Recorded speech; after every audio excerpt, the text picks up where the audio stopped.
delante del trono de su gracia.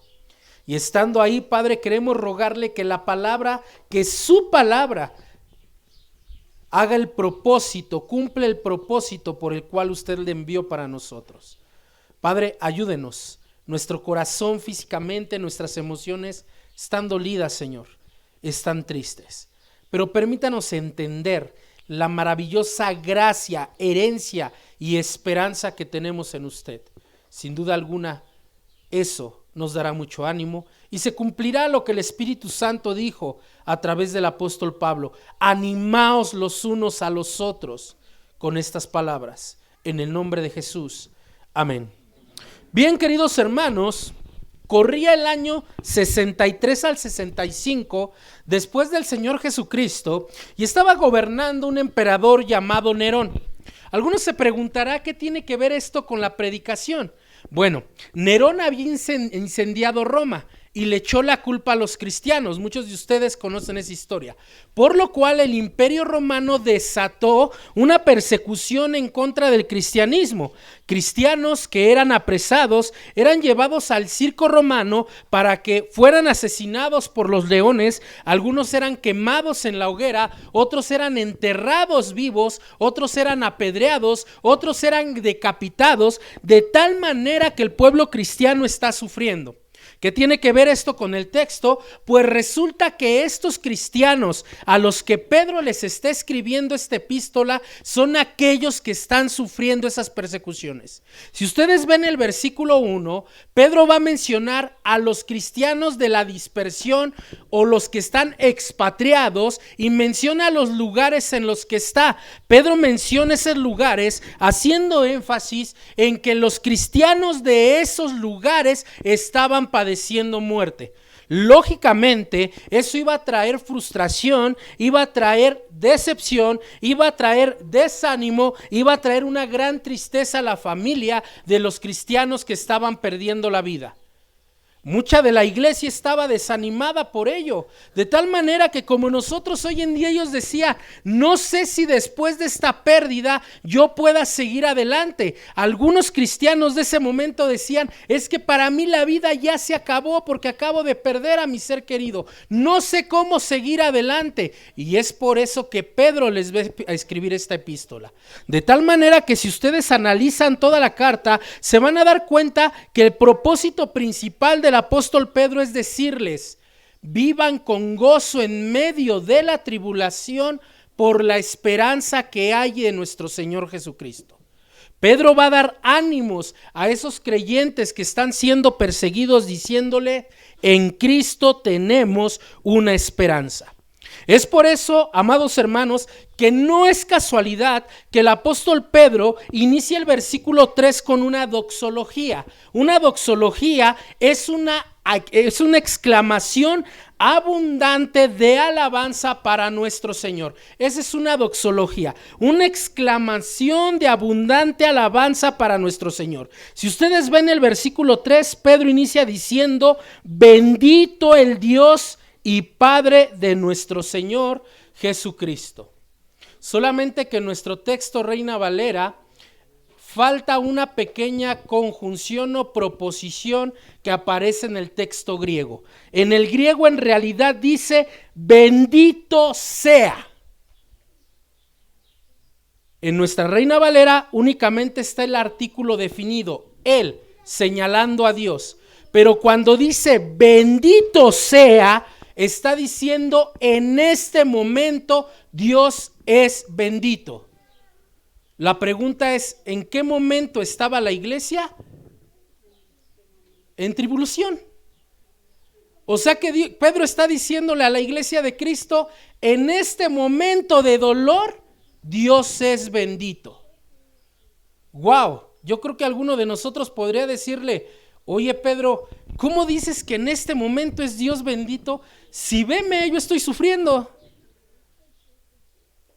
Sería la pregunta natural para el apóstol Pedro. Pero Pedro va a explicar por qué aún en ese momento de dolor Dios es bendito. Él dice que según su grande misericordia nos hizo renacer para una esperanza viva. ¿Ya lo vieron? Pedro dice, en este momento de dolor, en este momento de tristeza, Dios es bendito porque aquellos que se han ido y nosotros mismos hemos renacido. La palabra renacer significa nueva criatura, un nuevo hombre. De tal manera que aquellos que habían partido no había terminado para ellos, realmente para ellos había comenzado. La muerte solamente era el puente para la verdadera vida. ¿Se dan cuenta? Eso es lo que a veces el dolor, eso es lo que a veces la tristeza no nos permite ver. A veces nuestro amor, perdón hermanos, es un poco egoísta, que digo, quisiera tenerlo conmigo, pero él está en un lugar mejor, dice el apóstol Pedro. Él ha renacido. ¿Se dan cuenta? El apóstol Pedro dice que ese renacer fue por la gran misericordia de Dios. Y aquí quiero detenerme un poco. Cuando habla la Biblia de grande misericordia, lo que está diciendo la Escritura es un favor inmerecido de parte de Dios para alguien que no tiene nada que hacer por sí mismo. Cuando la Biblia habla de misericordia, lo está haciendo en la base de la gracia de Dios. Y Pedro está diciendo, nosotros somos nuevos hombres y tenemos nueva vida por la misericordia y la gracia de Dios. ¿Cómo obtuvimos esa gracia, queridos hermanos? Quiero recordarles que fue a través de la muerte de alguien. ¿De quién? De nuestro Señor Jesucristo. Es que Dios no entiende mi dolor. No, sí lo entiende, porque Él también tuvo que perder a su Hijo por nosotros. Esa es la misericordia de Dios. Cuando tú hables de la misericordia de Dios, regularmente pensamos siempre en lo material, ¿verdad? La misericordia de Dios porque tengo economía. No, la misericordia de Dios inició desde la eternidad pasada, cuando por decreto divino Dios establece que su Hijo Jesucristo tenía que morir por cada uno de los pecadores. Eso es lo que está diciendo el texto. Léanlo nuevamente, obsérvenlo detenidamente. Bendito sea el Dios y Padre de nuestro Señor Jesucristo, que según su grande misericordia nos hizo renacer para una esperanza viva por la resurrección de Jesucristo de los muertos. Hermanos, antes que Jesús pudiera resucitar, ¿qué tuvo que hacer primero? Morir. Y eso es algo que todos tenemos que pasar. Jesús es aún nuestro ejemplo en ello. Nótenlo. Jesús no solamente es nuestro ejemplo de vida, sino Jesús también es nuestro ejemplo de muerte y resurrección. ¿Se dan cuenta? ¿Lo habían meditado, hermanos? No es que Jesús, queridos hermanos, hubiera saltado ese trago de la muerte. Jesús nos va a enseñar que la muerte solamente es la puerta para entrar al Padre. Quiero explicar esto de la puerta, no es una herejía. Lo que está diciendo Jesús es que la manera en que vamos a pasar a la vida eterna tiene que ser por la muerte. Por eso Pablo dice en Filipenses, quiero experimentar la resurrección de Cristo, pero experimentando el sufrimiento que padeció Él. Por eso Pablo puede decir, en mi cuerpo voy a tener las marcas del Señor Jesucristo. Tenemos que pasar por ahí, queridos hermanos. Pero saben, a diferencia de la gente que vive sin Cristo, sin fe y sin esperanza, eso no es el final para nosotros.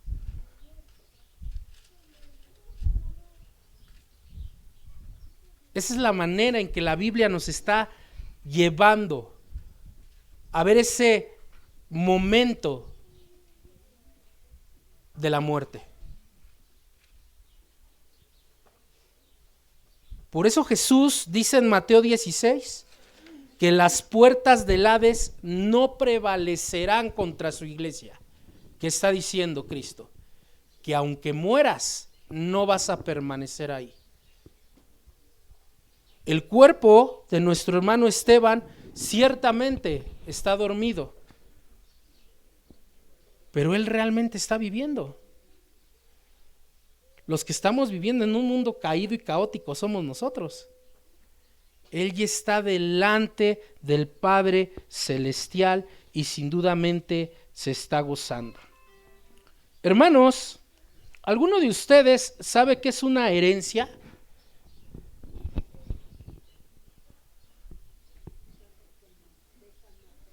Sí, cuando alguien va a morir, hace un testamento en donde cede sus bienes materiales a los que van a quedar con vida. Quiero decirles algo, queridos hermanos. Si ustedes, si yo, queremos recibir la herencia en Cristo,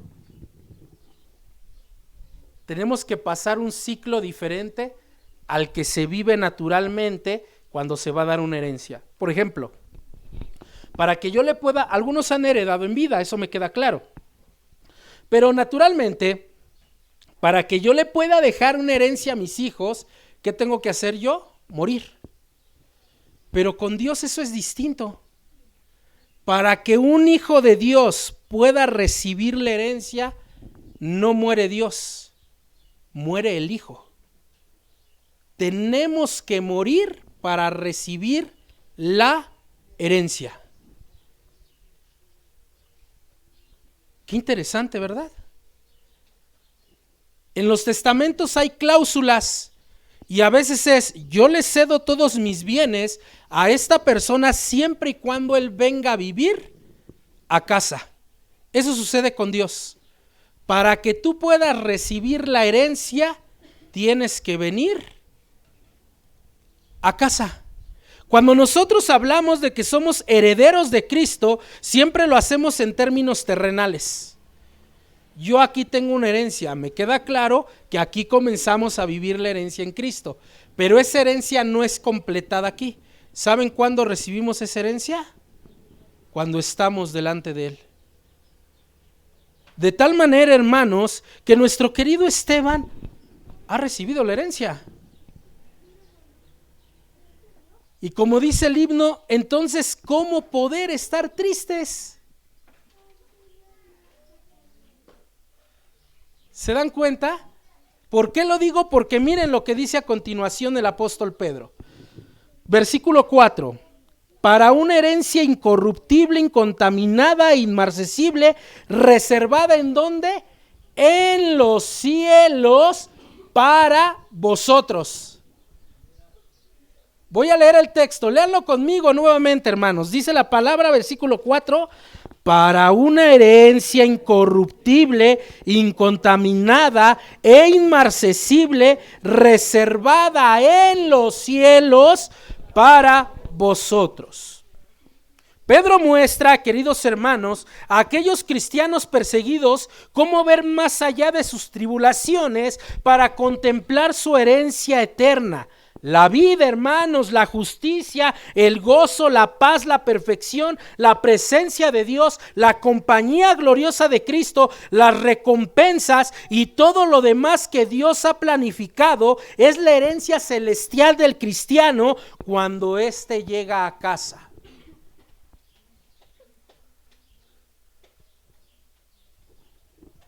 La mayoría de veces no tenemos eso en mente, queridos hermanos. Es por eso que a lo mejor muchos de nosotros, como lo hacía la iglesia en tiempos de Pedro, se deprime cuando un cristiano muere. Y lógicamente no estoy diciendo que el dolor no se sienta. Físicamente, terrenalmente vamos a sentir el dolor.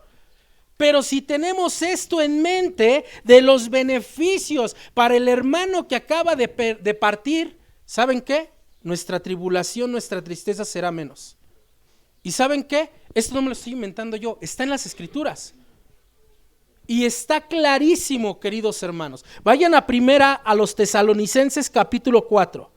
Primera a los Tesalonicenses capítulo 4. Primera a los Tesalonicenses capítulo 4.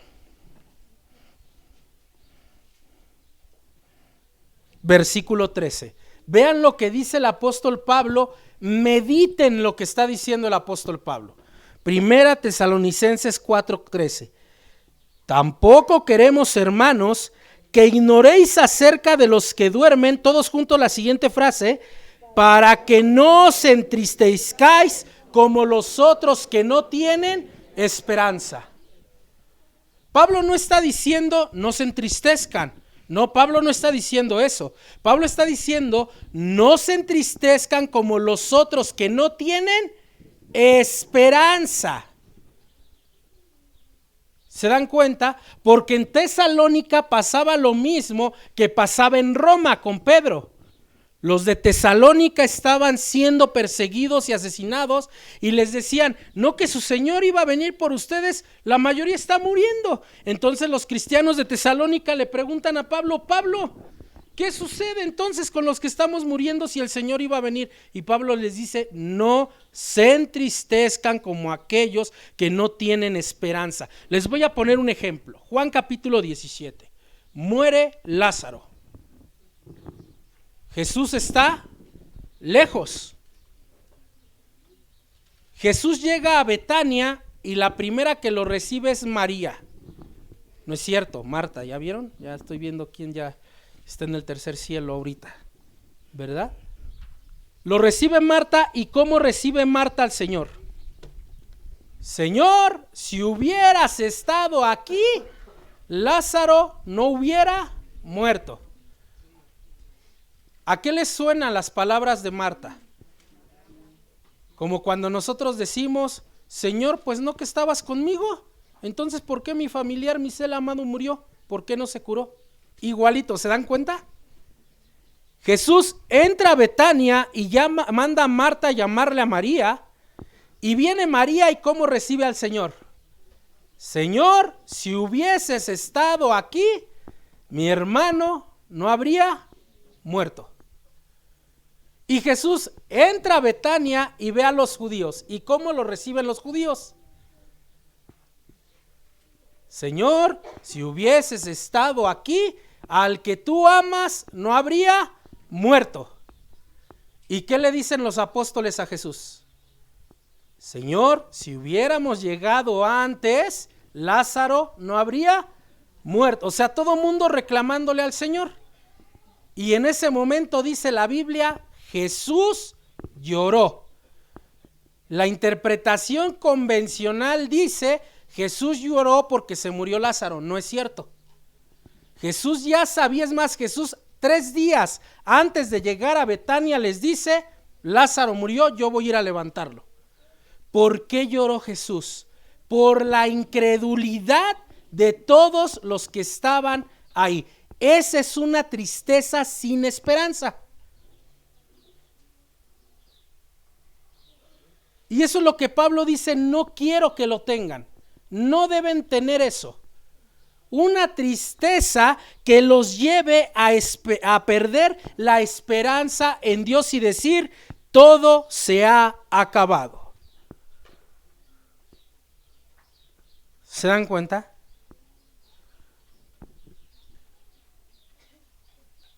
El Señor es tan bondadoso que aún nos enseña a través de su palabra cómo pasar el trago amargo de la pérdida de alguien. Y eso es lo que está diciendo Pedro. Eso es lo que está diciendo Pedro. Ustedes tienen una herencia gloriosa en el cielo. ¿Cómo es la herencia? Ese es el segundo punto que quiero meditar hoy. ¿Cómo es la herencia? Pedro dice, número 1, incorruptible. ¿Qué quiere decir? Que la herencia no está sujeta a corrupción, no puede deteriorarse. Cuando los griegos en aquel entonces, recuerden que el Nuevo Testamento es escrito en griego, cuando se usaba esta palabra en griego, denotaba que era algo que no podía ser tocado por nadie, únicamente por la persona que lo poseía. Hermanos, quiero preguntarles, ¿quién posee esta herencia? No son los cristianos los que la poseemos, los cristianos la recibimos. ¿Quién posee esta herencia? Dios mismo. ¿Quién puede quitar esta herencia de las manos de Dios? ¿Quién puede tocarla? Absolutamente nadie. Por eso Pablo dice en Romanos capítulo 8, que muchos se lo saben, ni la vida, ni la muerte, ni lo alto, ni lo profundo, ni lo pasado, ni lo porvenir, ni ninguna otra cosa creada nos puede separar del amor de Dios que es en Cristo Jesús, Señor nuestro. Nadie puede quitarnos esa herencia. No se degenera, hermanos, no muere.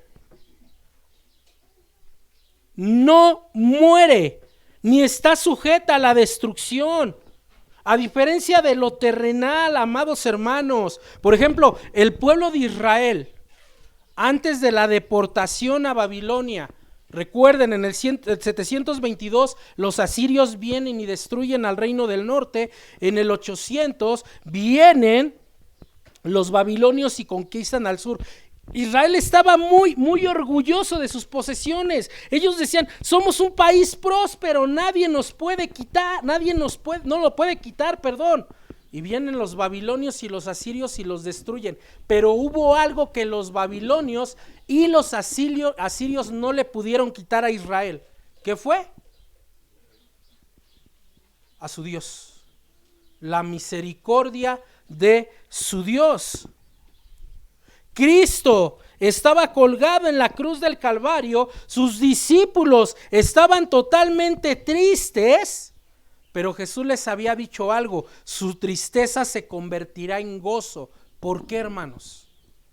¿Por qué la tristeza de los discípulos iba a convertirse en gozo? ¿Alguien lo sabe?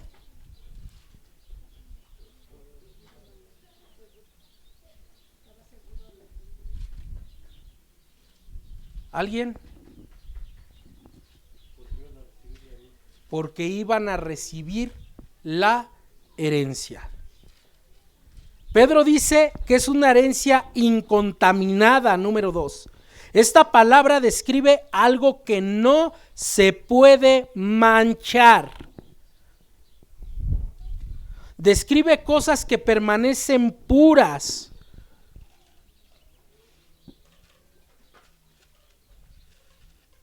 Mientras que las herencias terrenales se manchan, la herencia de Dios no puede marcharse. Vean Filipenses capítulo 3, versículos 7 al 9.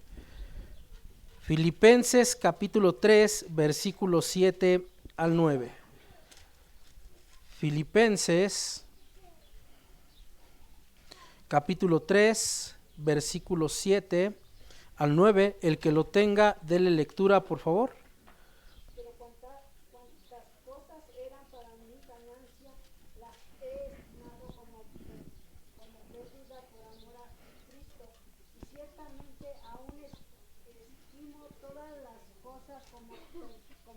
Por la excelencia del conocimiento de Cristo Jesús, por mi Señor, por amor del cual lo he perdido todo y lo tengo por basura para ganar a Cristo y ser hallado en él, no teniendo mi propia justicia que es por la ley, sino la que es por la fe de Cristo, la justicia que es de Dios por la fe. Gracias, hermana.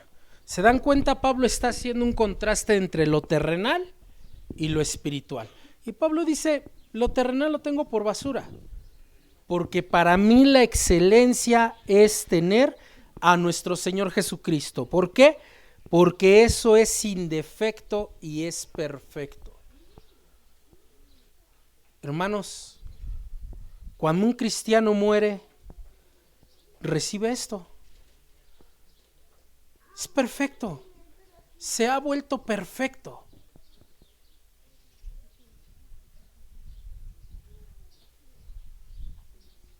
Pero Pedro también dice inmarcesible, es decir, que no se desvanece. Hay un texto en las Escrituras que todos nos sabemos. La flor se marchita,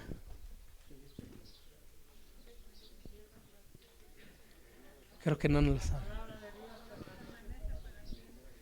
Pero falta algo ahí en medio. La flor se marchita, sécase la hierba, pero la palabra de Dios permanece para siempre. ¿Se dan cuenta? No hay nada que pueda desvanecer la herencia que Dios tiene para los cristianos. Ningún estrago del tiempo, ni los males del pecado, nada puede tocar la herencia de los creyentes, porque ésta se encuentra en un reino eterno donde no existe el pecado. Voy a pedir a 3 personas que me lean los siguientes textos. Alguien léame Deuteronomio 26:15, alguien léame Salmo 89:29 y alguien más léame 2 Corintios 5:1. Repito, Deuteronomio 26:15, Salmo 89:29 y 2 Corintios 5:1.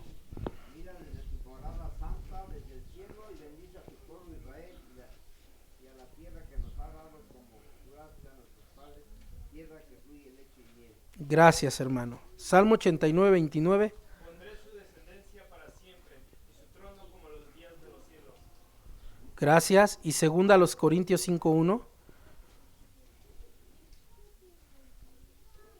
2 Corintios 5:1. Porque sabemos que si nuestra morada terrestre está este tabernáculo con sus cielos, tenemos en Dios un edificio, una casa no hecha de manos, eterna en los cielos.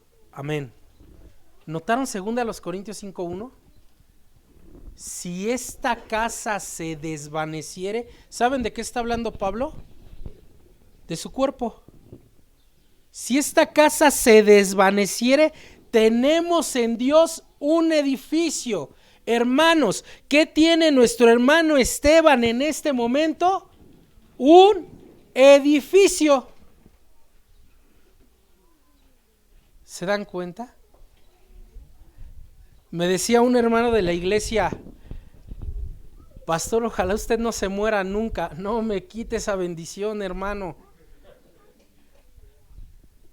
Para el creyente la muerte es una bendición. Comparen las glorias del cielo con los sufrimientos terrenales. ¿Qué elegirían, hermanos? ¿Qué pesa más? Pero vamos mucho más de las bendiciones. ¿Quién está personalmente en ese cielo para recibirnos? Dios mismo. ¿Se dan cuenta? Eso es lo que Pedro quiere que la iglesia entienda. Por eso miren lo que él mismo dice en el capítulo 5, versículo 4 de su primera carta. Primera de Pedro, capítulo 5, versículo 4, dice de la siguiente manera: y cuando aparezca el príncipe de los pastores, vosotros recibiréis la corona incorruptible de la gloria.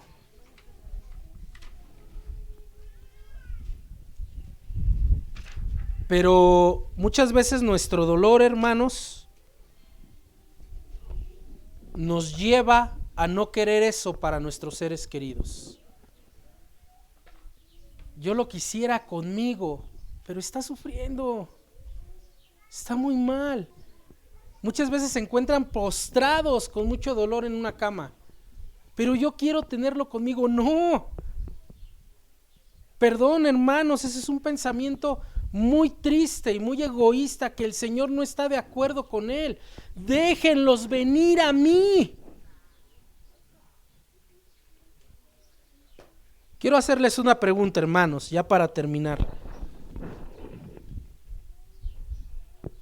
¿En dónde es mejor que estén los hijos?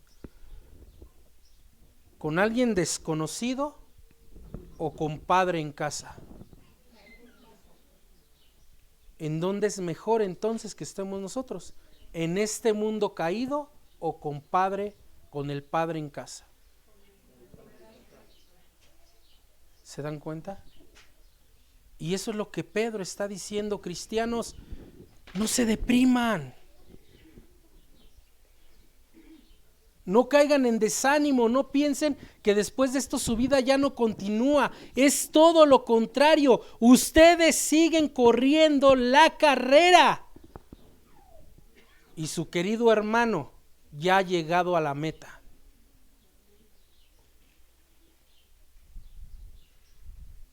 Así que más allá del dolor terrenal, recordemos eso. De tal manera que nuestro querido Esteban pudiera decir: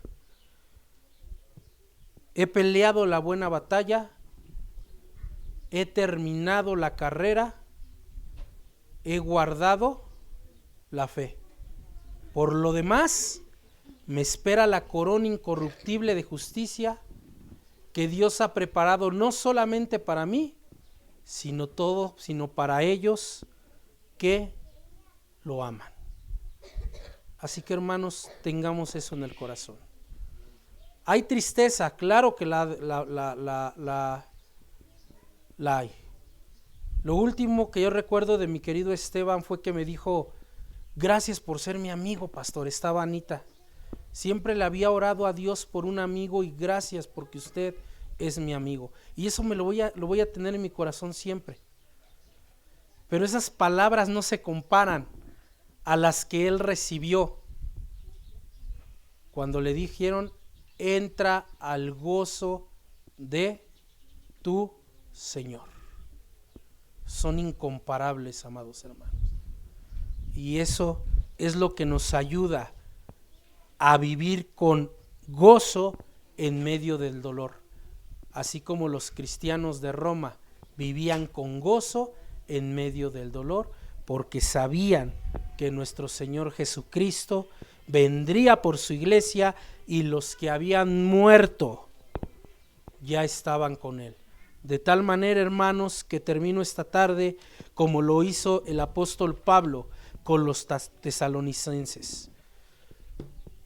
Anímense los unos a los otros con estas palabras. Oremos. Señor, gracias.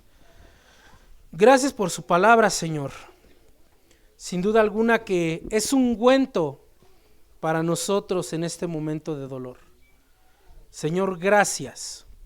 Gracias por la vida que usted le prestó a nuestro querido Esteban. Pero aún mayor gracias, Señor, porque él en este momento ya tiene la vida abundante que nuestro Señor Jesucristo prometió. Señor, aún en medio de ello le pido fortaleza, paciencia, paz para su familia. Que se consuelen, Padre. Que recuerden las palabras de Isaías, Señor, en el capítulo 40, versículo 1. Consolaos, consolaos, pueblo mío, porque la salvación ha llegado a vosotros. Es triste, Señor. Terrenalmente es triste cuando un familiar, cuando un ser amado, Señor, por nosotros, parte de este mundo terrenal.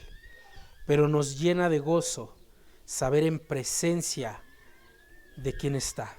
Y como dijo Pablo, nos es mejor estar ausentes del cuerpo y presentes con Dios. Padre, gracias. Ayude a su familia, ayude a sus padres, ayude a sus sobrinos, Señor. Ayude a su esposa, a sus hijos. Fortalézcalos en medio de esto. Que ellos sepan que usted está siempre con ellos y que esa herencia nos aguarda. En el nombre de Jesús. Amén.